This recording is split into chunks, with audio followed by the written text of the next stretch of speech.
இப்போ என்ன செய்யணும்? மைசூர் பாக்கு.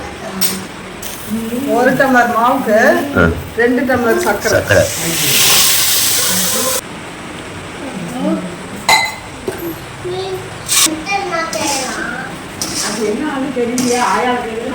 எண்ணெயில தான் மாவு கலக்கி வைக்கணும்.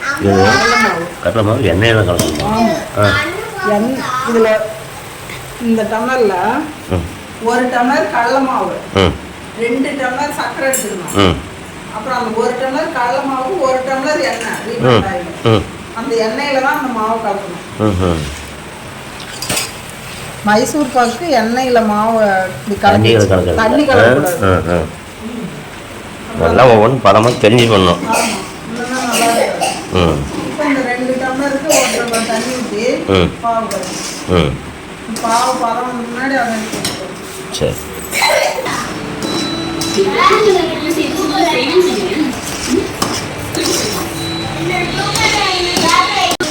ரெடி ஆயிடுச்சா? பாவு பதம் வந்துருச்சா? ஒரு கம்பி எண்ணெய் விட்டா உள்ள அப்படி தேங்கி நிற்கணும். சரிதா?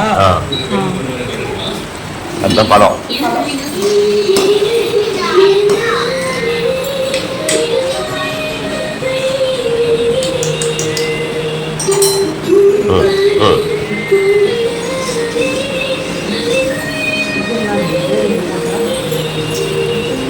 இந்தம்மா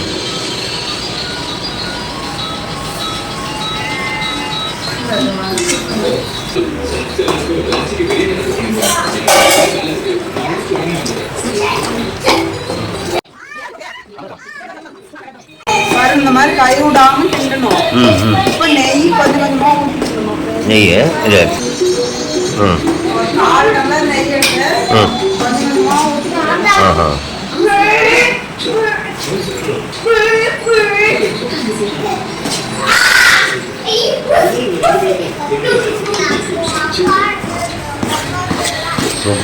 ரெடி ஆயிடுச்சு. அந்த தட்டில் வந்து நெய்யை போட்டு கடை வைக்கணும். ஆச்சா? பதம் ஆயிடுச்சு.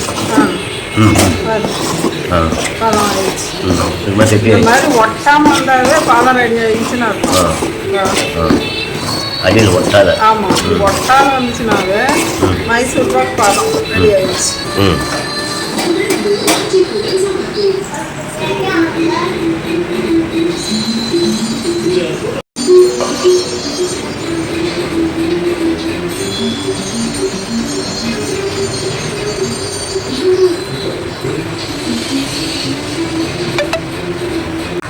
சூப்பரா கட் பண்ணியாச்சு.